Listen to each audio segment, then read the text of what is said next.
జీవిత ఆరోగ్య బీమా పాలసీపై 18% జీఎస్టీని వెంటనే రద్దు చేయాలని లోక్సభలో ప్రతిపక్ష నేత రాహుల్ గాంధీ డిమాండ్ చేశారు. అనారోగ్య సమస్యల్లో ఎవరి ముందు తల వంచకుండా జీవిత బీమా పాలసీలు ఉపయోగపడతాయని, ఇలాంటి రంగం నుంచి మోదీ ప్రభుత్వం 24,000 కోట్లు వసూలు చేస్తుందన్నారు. ప్రతి విపత్తులోనూ పన్నులు అవకాశాలు వెతుక్కోవడం బీజేపీ అవివేకమని చెప్పారు. తక్షణమే జీఎస్టీని ఉపసంహరించుకోవాలని ఆయన ట్విట్టర్లో పోస్ట్ చేశారు. టీడీపీ అధినేత సీఎం చంద్రబాబు అధ్యక్షతన ఈ నెల 8న పార్టీ పొలిటీ బ్యూరో సమావేశం కానుంది. మంగళగిరిలోని పార్టీ కేంద్ర కార్యాలయంలో ఈ భేటీ జరగనుంది. నామినేటెడ్ పదవుల పంపకం, పార్టీ వ్యవహారాలు, సభ్యత్వ నమోదు తదితర అంశాలపై సీనియర్ నేతలతో ఆయన చర్చించనున్నారు. అలాగే విశాఖ స్థానిక సంస్థల కోట ఎమ్మెల్సీ అభ్యర్థిపై నిర్ణయం తీసుకోనున్నారు. డబ్బుతో ఓట్లు కొనాలని సీఎం చంద్రబాబు ప్రయత్నిస్తున్నారని వైసీపీ ఎమ్మెల్సీ అభ్యర్థి బొత్స సత్యనారాయణ తెలిపారు. స్థానిక సంస్థల్లో వైసీపీకి 600కు పైగా సభ్యుల బలం ఉందని, కూటమికి 200 మంది సభ్యుల బలం ఉందని, దీంతో ఓట్లు కొనాలనే కుట్ర పన్నుతున్నారన్నారు. కానీ ఓట్లు కొనకుండా వైసీపీ విలువలతో కూడిన రాజకీయం చేస్తుందని, ప్రజాస్వామ్యాన్ని చంద్రబాబు కూని చేస్తున్నారని ఆయన ఫైర్ అయ్యారు.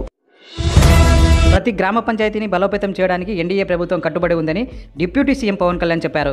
రాష్ట్ర చరిత్రలో ఎవరూ చేయని విధంగా ఉపాధి హామీపై 13,320 పంచాయతీల్లో ఒకటే రోజు గ్రామ సభలు నిర్వహించేలా తీర్మానాలు చేస్తున్నామన్నారు. గ్రామీణ రోడ్ల మరమ్మతులతో పాటు రహదారులను నిర్మిస్తామని కలెక్టర్ల సదస్సులో ఆయన చెప్పారు.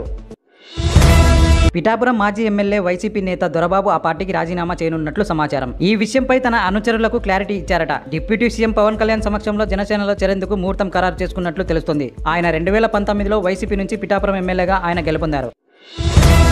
జగన్ సీఎంగా ఉన్నప్పుడు అదనంగా కల్పించిన భద్రతను మాత్రమే తగ్గించామని పోలీస్ శాఖ వెల్లడించింది. ప్రస్తుతం మాజీ సీఎం హోదాలో నిబంధనల ప్రకారం Z+ సెక్యూరిటీ కేటాయించామని తెలిపింది. తనకు భద్రతను పునరుద్ధరించాలని కోరుతూ జగన్ హైకోర్టుకు వెళ్లడంతో అధికారులు స్పందించారు. చంద్రబాబు మాజీ సీఎంగా ఉన్నప్పుడు ఏ భద్రత కల్పించామో ఇప్పుడు జగన్కు అలాగే ఇచ్చామని వారు చెప్పారు.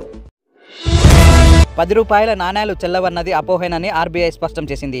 ఏ డిజైన్, ఏ ఆకృతిలో ఉన్న నాణ్యమైన చెల్లుతుందని, వాటిని తీసుకునేందుకు ఎవరూ నిరాకరించవద్దని తెలిపింది. నిరాకరిస్తే చట్టపరమైన శిక్షలు ఉంటాయని హెచ్చరించారు. 10 రూపాయల కాయిన్ బయట వ్యాపారులు ఎవరూ తీసుకోకపోవడంతో బ్యాంకుల్లోనే భారీ సంఖ్యలో ఉండిపోయాయని పేర్కొంది. నాణేలపై ప్రజల్లో అవగాహన పెంచేందుకు చర్యలు చేపడుతున్నామన్నారు. కడప, విశాఖపట్నం మధ్య నడుస్తున్న తిరుమల ఎక్స్ప్రెస్ రైలును ఈ నెల 11వ తేదీ వరకు రద్దు చేస్తున్నట్లు Kadapa railway chief booking supervisor Mohan Das తెలిపారు. విజయవాడ రైల్వే స్టేషన్ సమీపంలో జరుగుతున్న నాన్ ఇంటర్ లాకింగ్ పనుల కారణంగా ఈ రైలు రద్దు చేస్తున్నట్లు చెప్పారు. కావున ప్రయాణికులు ఈ విషయాన్ని గమనించగలరని ఆయన కోరారు. వైసీపీ కార్యకర్తలపై దాడులతో చంద్రబాబు ఏం సాధిస్తారని మాజీ సీఎం జగన్ ప్రశ్నించారు. పాలనపై దృష్టి పెట్టకుండా దాడులు ప్రోత్సహిస్తున్నారన్నారు. తప్పుడు సంప్రదాయాలను ఇంతటితో ఆపాలని చంద్రబాబుకు హెచ్చరిస్తున్నా అన్నారు. ఇది ఇలాగే కొనసాగితే రేపు మేం అధికారంలోకి వచ్చాక ఆగమన్నా మా కార్యకర్తలు ఆగే పరిస్థితి ఉండదని, ఇప్పటికైనా గవర్నర్ జోక్యం చేసుకోవాలని, అవసరమైతే సుప్రీంకోర్టుకు వెళ్తామని మాజీ సీఎం జగన్ చెప్పారు. జన్ధన్ పొదుపు ఖాతాల్లో మినిమం బ్యాలెన్స్ ఉండాల్సిన అవసరం లేదని కేంద్ర మంత్రి నిర్మలా సీతారామన్ స్పష్టం చేశారు.